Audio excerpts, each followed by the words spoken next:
So I picked up this Thrunite Archer Pro S, and I thought we'd take a look at it and probably run it through some comparisons with some other similar lights. This seems to be a really popular light, and seeing as it's not very expensive, it might make a great EDC for somebody. Now, I've already had this out and I charged it, but I just wanted to kind of show how it was packaged. Comes with the cable, USB-C.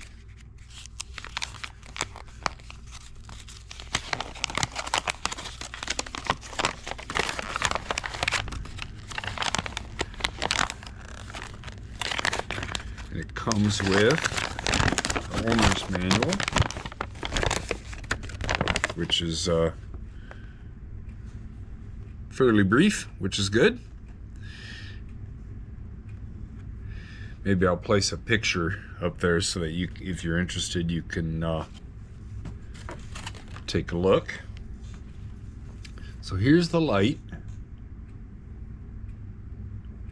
There's a few different color options when I got this, and I chose the orange just to be a little bit different.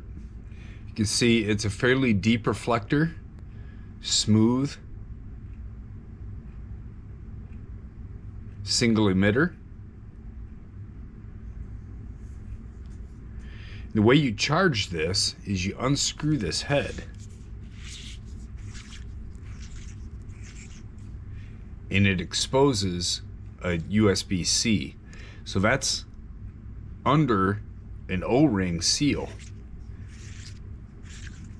which is pretty nice. Keep the weatherproof rating. You control it with this tail cap switch. Let me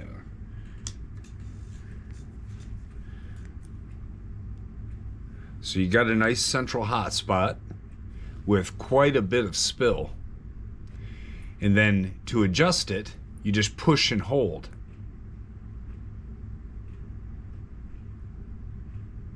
And it blinks when it's down at its lowest level. You push and hold again, and it'll blink when it's at its high level. Then if you double click, it goes into its turbo. Turbo's limited on this to about 50 seconds. So when we go outside and compare it to a few other lights, I'm gonna do it in turbo, but I'll probably wait in between a little bit. I'll edit that time out, but I want it to cool so we get a good turbo performance. Got some fins for grip. They feel good.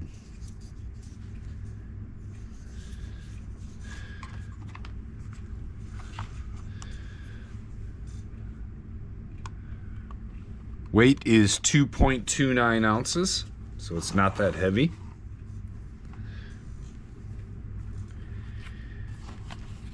So on turbo, this will make 1,459 lumens. And then that's for 50 seconds. And then it drops down to 645 lumens for 88 minutes.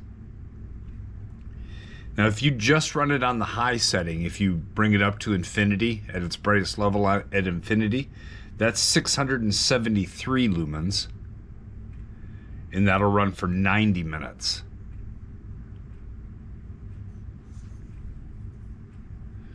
Then all the way down at its lowest setting in the infinity, that'll run for 17.5 days.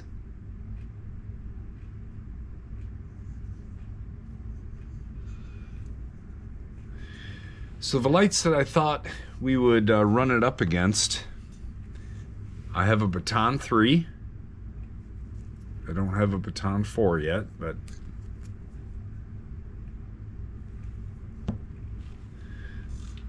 I have my Warrior Nano.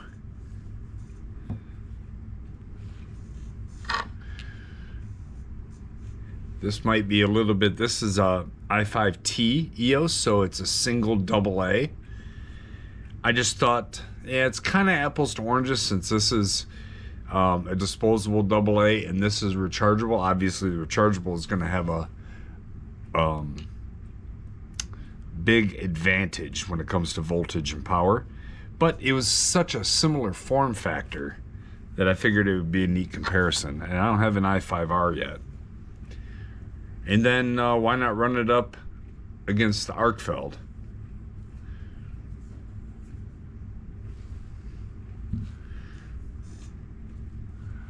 I'll probably go, I got my regular Arkfeld.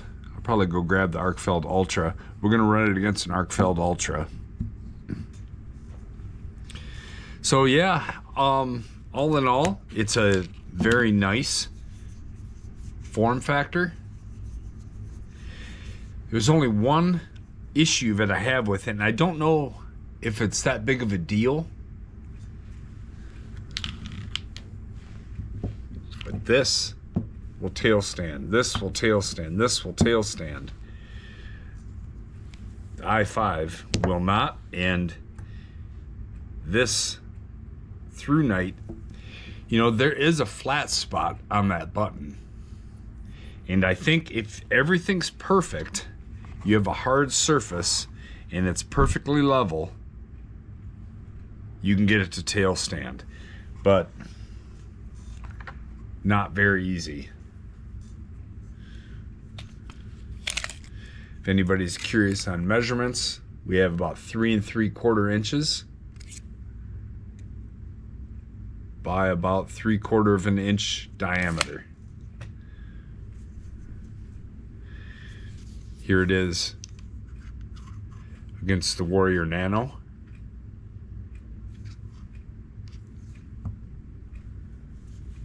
The Baton 3.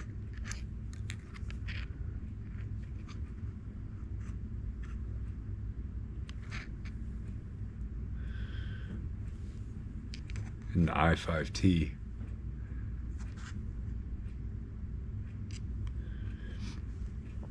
So I would say let's head out into the cold. It's beginning of February here, and we'll run these outside and see how the beam shots look.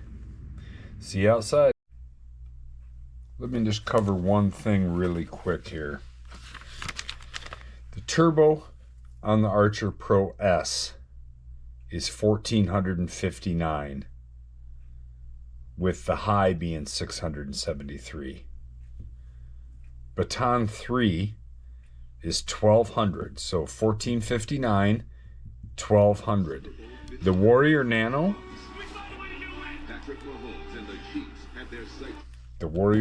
sorry, is also 1200 lumens. So 1459, 1200, 1200. Where the EOS is going to be 300. And then the Arkfeld Ultra will be 1400. So out of all of them, once I grab the Ultra instead of my regular Arkfeld,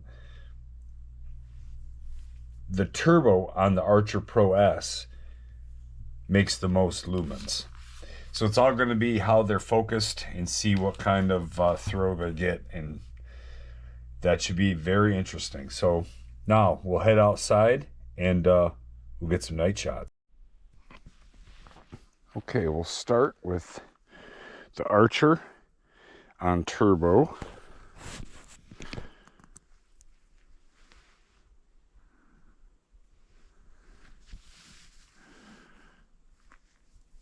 All right. We're going to bring the Baton 3 on turbo. Baton 3 left, Archer right.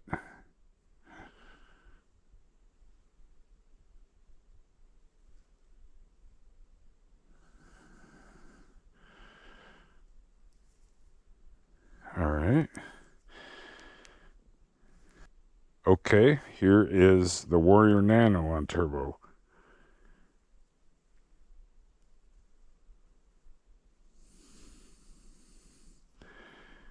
and the Archer on the right. Warrior Nano, Archer.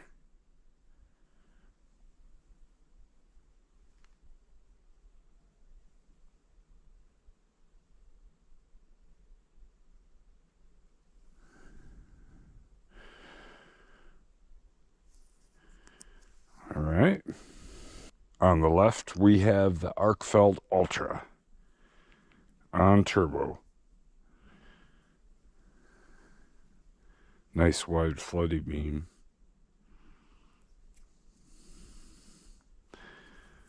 And the Archer on the right.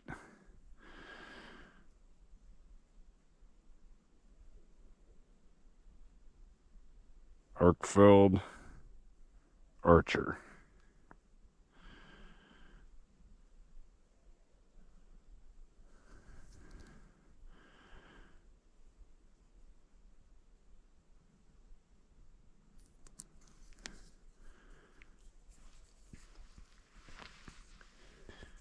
And lastly, we have the i3 on high, or I'm sorry, the i5T on high.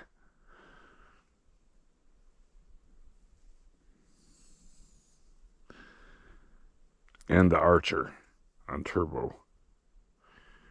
Archer i5T.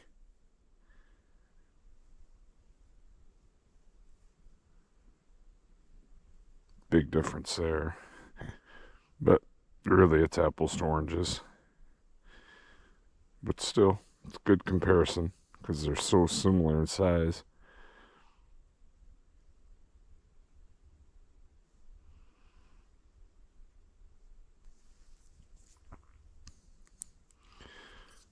All right. That'll do it for some beam shots.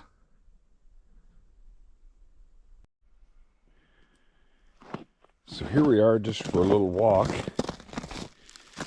And you can see this is on high, not on turbo. You know, you're really only getting, they say, 50 seconds of turbo.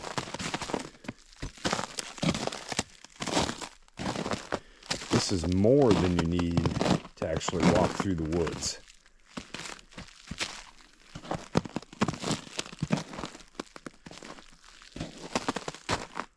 I can dial it down and save battery and still have plenty to see deer tracks in the snow.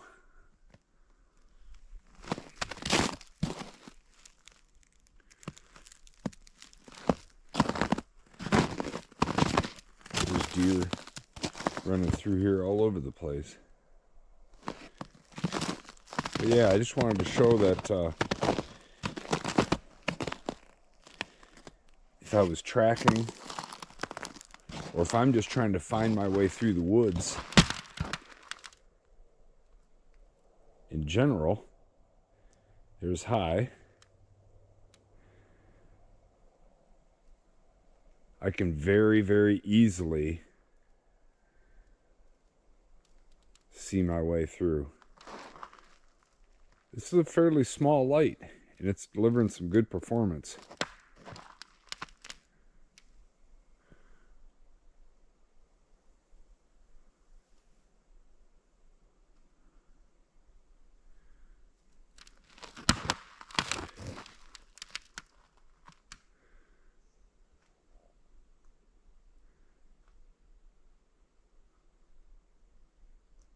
Down on the moonlight, you can still see it. I can find my way through the woods just fine on moonlight. It doesn't pick, walking across a frozen puddle. It doesn't really show up on the camera very good, the amount of spill. You can kind of see it there, but it's very usable.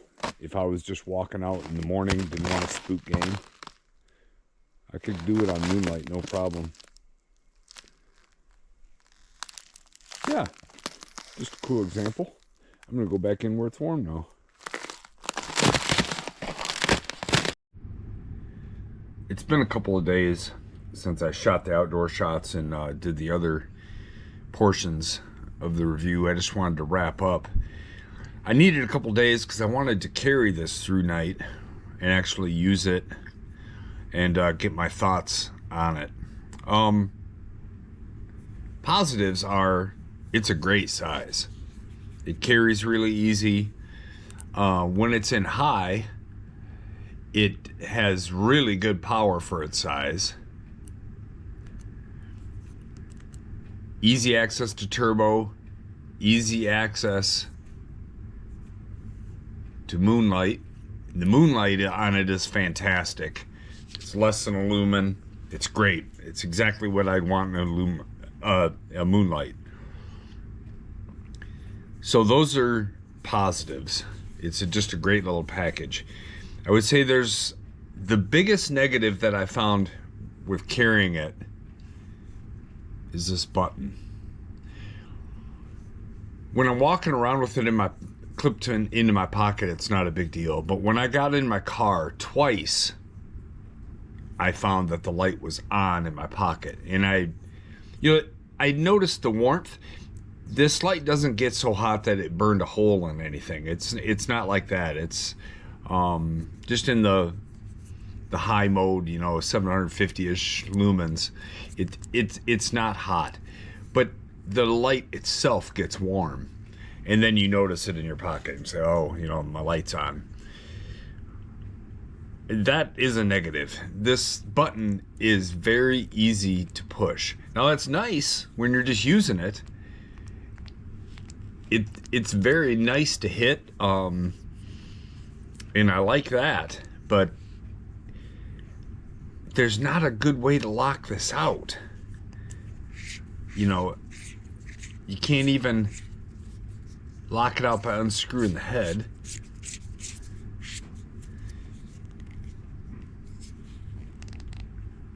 I'm not sure if you can unscrew the tail cap. It's on there really tight. So there's not a good lockout, and there's no protection for the tail cap. I think that that's a pretty big negative as far as using it for an EDC in your pants pocket.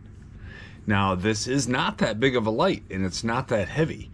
So you could use it if you have a fairly sturdy shirt. You could put it in a shirt pocket, or you could clip it in a kid or on some gear, and then I think you're going to be fine. It really is a good light. It throws a nice, bright beam. And again, its size makes it very easy to handle. Comparing it with the other lights, we saw the beam shots where some of these are floodier. The i5T really, these are in different classes. A single AA just isn't gonna produce this kind of output. The i5T is great for those people that just want a single AA. For an inexpensive work light, this thing is very inexpensive. No problem. But the Thrunite really kept up with all the rest of these really well. And I just think, look at the button on the Warrior, how it's recessed. I have to consciously push that in. And then there's no magnetic tail cap on the Thrunite, and it won't tail stand. That's another couple of issues as far as carrying it for a work light. I want my light to be able to tail stand, and I like a magnetic tail cap. So there are a few, as far as a work light, there are a few things where I wouldn't carry this, but just as a general EDC, this is not an expensive light. I think it's a really nice little light. Just keep in mind that this button can get pushed fairly easy, and that's gonna cause a problem with some pants. It did with mine, my uniform pants, and it turned it on. Now again, it didn't burn anything, so who cares? Maybe it just used a little extra battery, but that's really the only negative I found. So there you go. Thrunite Archer Pro S. The Pro S was their latest and greatest higher output Archer. So I hope you enjoyed the video. I hope you liked the night shots. And we'll see you next time.